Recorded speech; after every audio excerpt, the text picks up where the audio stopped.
Hey, what's up, guys? I've had a lot of guys reach out to me lately, especially since I changed cameras here a couple of months ago and they saw an increase in the quality of my videos that asked me what kind of cameras I'm using, the audio gear, tripod, so I'm gonna go through every bit of that today. Hang in there with me. I think you'll find it interesting, or at least I hope you do.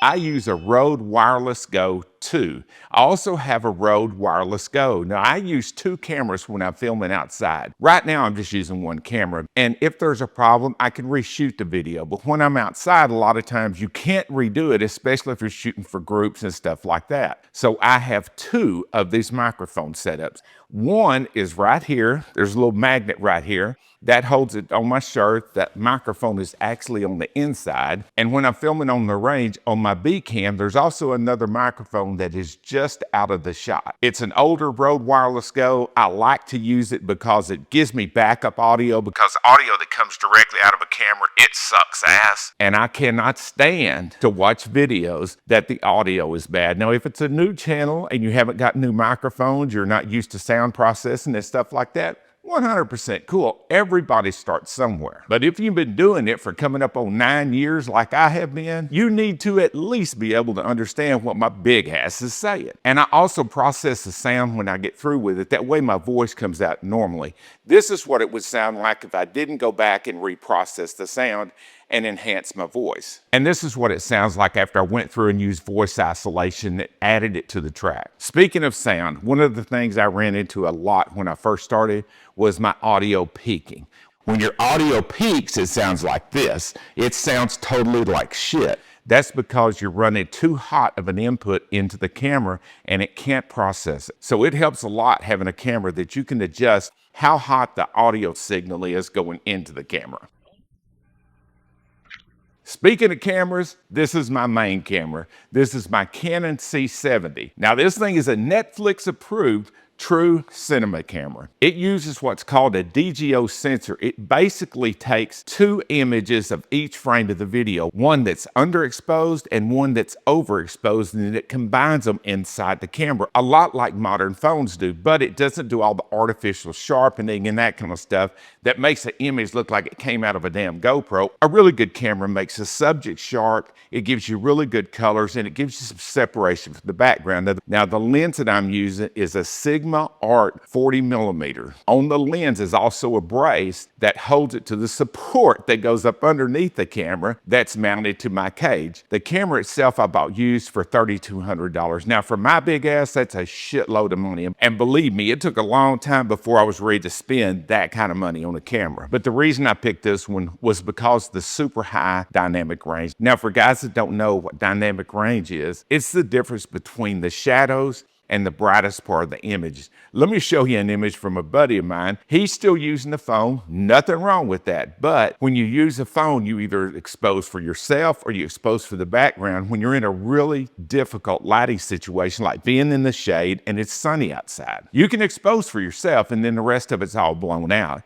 Or you can expose for the surroundings and then you're in the dark. A camera with a real good dynamic range, it lets you see both at the same time. This camera has all kinds of exposure tools, all kinds of audio settings. As a matter of fact, you can get to the audio without even going into the menu. Most everything you would ever change on the camera, you can assign buttons to, and that's what I've done on the camera. It actually takes me less time to set this camera up than it does my other two cameras. Now, my other two cameras are both Canon R7s. Now, the reason I stick with Canon is, there's kind of an old saying, you marry the lens, you date the camera, because the lenses are so expensive and really good ones. When you pay that kind of money, you don't want them to become obsolete. Now, for me, I've got a lot of money in Canon's older style lenses. They're called EF mount. Because of it, on all of my cameras, I have an EF mount adapter because all three of these cameras use an RF mount.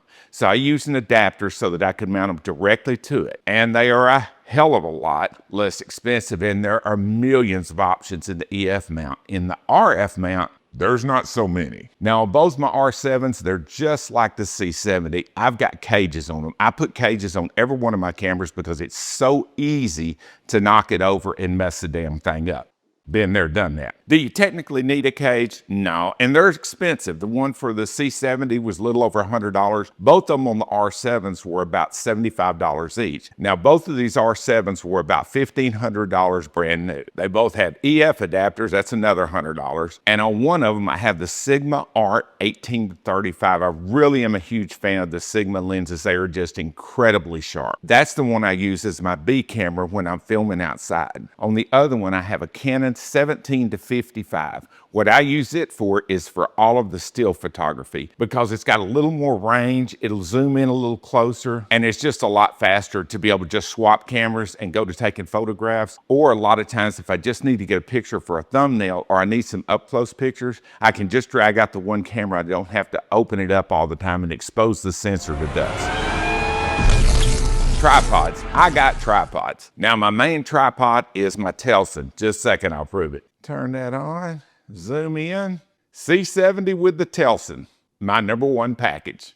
The big Telson tripod, it was expensive, but I look at it as insurance to make sure nothing happens to my camera. As a matter of fact, I've ordered a second one. And the thing I like about the Telson, one, the head is great. It's super freaking smooth. These have a really quick throw lock and they'll expand super fast. About 1/8 of a turn and it's locked back and it never moves again. I've wasted a shitload of money on these Amazon tripods. Don't get me wrong, that's great when you first start. It's nice that there's cheap options out there. But after you start getting better gear, you want to make sure what it's sitting on is solid and not going to let you down and let $5,000 worth of camera topple over on the ground. Now this is a tripod I use when I film through my scopes. It is super heavy duty and the head that's on top of it is a Manfrotto and it adjusts in 3 different axes. I've also got some other gear that I use. I've got this little manual slider and a lot of times I'll use it when I'm doing like a little product but just want to show a real quick shot of whatever it is. This little sucker works good. I also have this little newer motorized little car type thing. I use these light bulbs, these little corncob LED light bulbs. They're equivalent to a 500 watt light. And when I get everything filmed, I download all the SD cards to my iPad. By the way, the iPad that I use, I have 2. I have a 13-inch Pro with an M2 chip that has 1 terabyte, and I have a 2 terabyte 11-inch with the M4 chip. Now that particular iPad was almost $2,000. But the reason I have iPads that are that expensive, the footage out of these type of cameras, there's a lot of data in it. If I tried to edit this footage on a normal iPad, it would just freeze it up. It couldn't take it, especially if you went through and did it in color grading. It would not be able to process it, even run it. With the higher terabyte iPads, it never stops. It never buffers. It never does anything. You can just scrub through. Everything looks fine. I use an app called LumaFusion. You can use it on Android or you can use it on Apple devices. It's $30 one time and it does everything that I need to do to edit my videos. Now I take a lot of pride in my videos and if the app wasn't good enough, I would go to something else. But I think it comes out looking good and it allows me to put 6 layers of video and text and 6 layers of audio.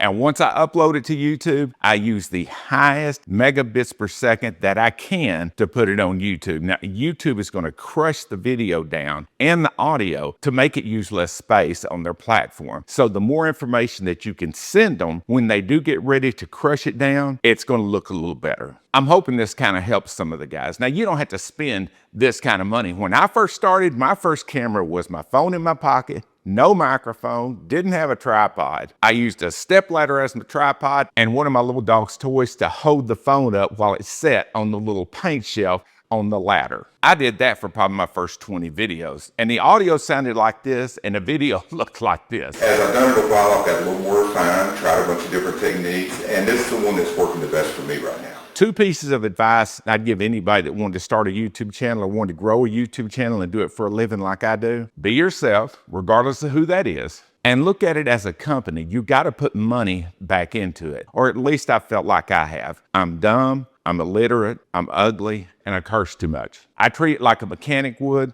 I want better tools. It makes my job easier. It makes it work better. And I just like fun, new shit. Thanks for watching, guys.